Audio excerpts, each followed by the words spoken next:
ابھی اسی ایک آیت پر غور کیجیے. میں دو چیزوں کا تذکرہ کر رہا ہوں. آپ سے سوال جواب کروں تو وقت زیادہ ہو جائے گا. ایک چیز کا تذکرہ یہاں ہوا وہ ہے ایمان، اور ایک چیز کا تذکرہ ہوا وہ ہے تقویٰ. اب ایمان کا تعلق بھی دل کے ساتھ ہے اور تقوی کا تعلق بھی دل کے ساتھ ہے.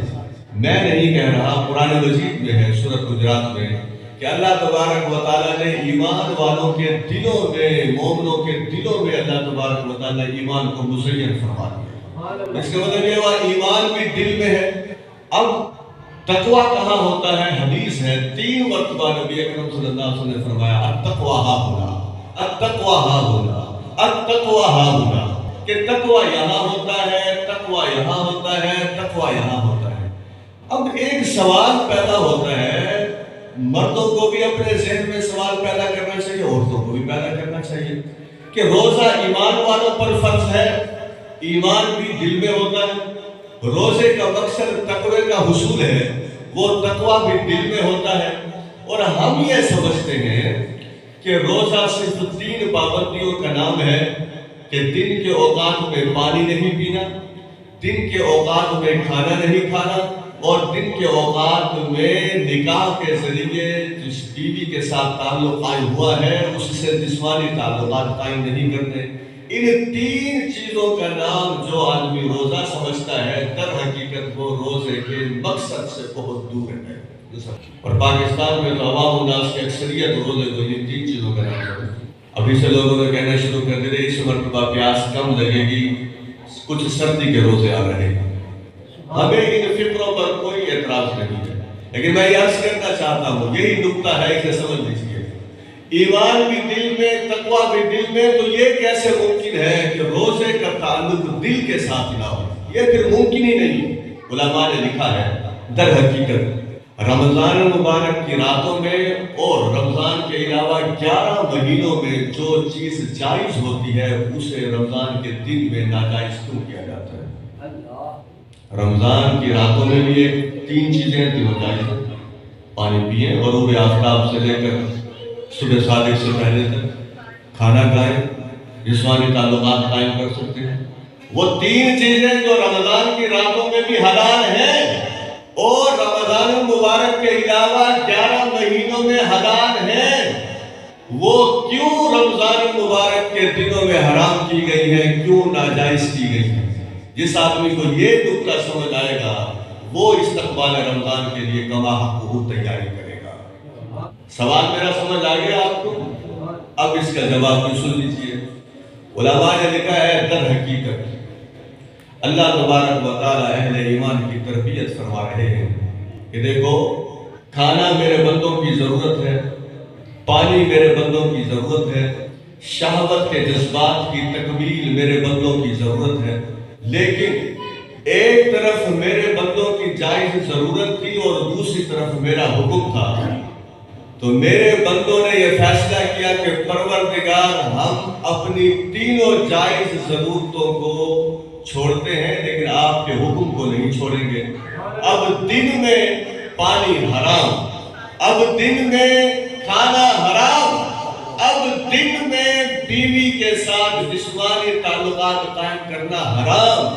بڑا اہم نکتہ ہے، علمی غور سے سن لیجئے. علماء نے لکھا ہے گویا وہ بندہ اللہ سے وعدہ کر رہا ہوتا ہے اور یہ اعلان کر رہا ہوتا ہے کہ جو اللہ کی خوشی کی خاطر جائز کاموں کو ناجائز کر لیتا ہے تو وہ زندگی بھر اللہ کے کسی ناجائز کام کی طرف نہیں جائے گا. سمجھ آ گئی بات کی؟ جائز کاموں کو اس نے کیا کر دیا؟ ذرا بولیے، یہ لفظ میں نے یاد کروانے ہیں. جائز کاموں کو کیا کر دیا؟ ناجائز. حلال کاموں کو کیا کر دیا؟ حرام. یہ 2 باتیں نوٹ کر لیجیے. رمضان مبارک کے دنوں میں روزے کی وجہ سے باقی تمام ایام میں اور رمضان کی راتوں میں بھی جائز کاموں کو دن میں انسان کیا کر لیتا ہے؟ ناجائز. حلال کو کیا کر لیتا ہے؟ حرام. اب جو اللہ سے اتنی محبت کرتا ہے کہ جو جائز کو ناجائز کرنے کے لیے تیار ہوتا ہے، تو ذرا مجھے اس کا جواب دیں، کیا وہ ناجائز کو جائز کرنے کے لیے تیار ہوگا؟ وہ نہیں ہوگا.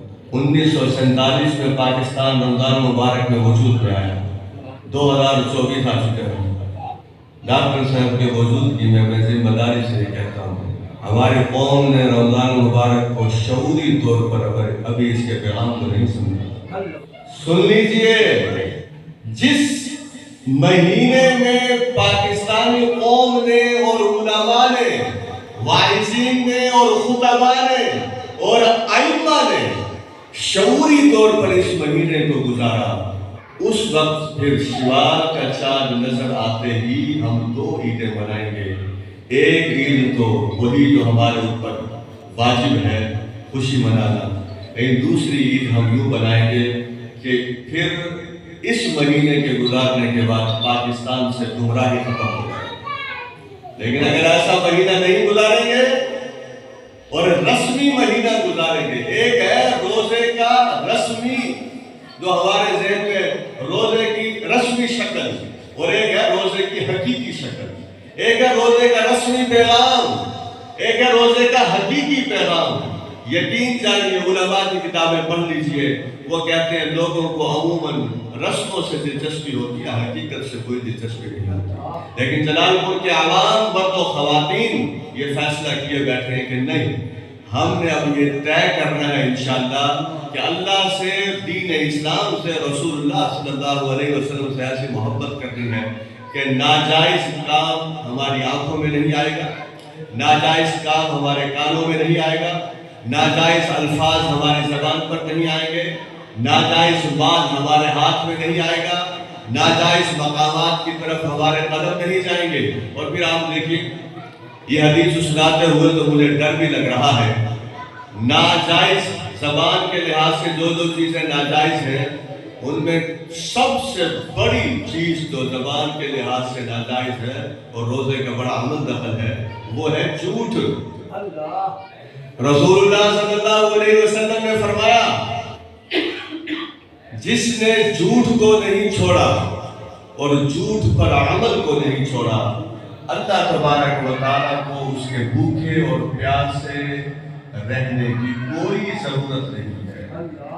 تو کیا خیال ہے، جھوٹ سے دور رہیں گے انشاءاللہ، سچ کے قریب آئیں گے انشاءاللہ۔ اب میں آپ کے ہاتھ بلند نہیں کرواتا، آپ تھک جائیں گے۔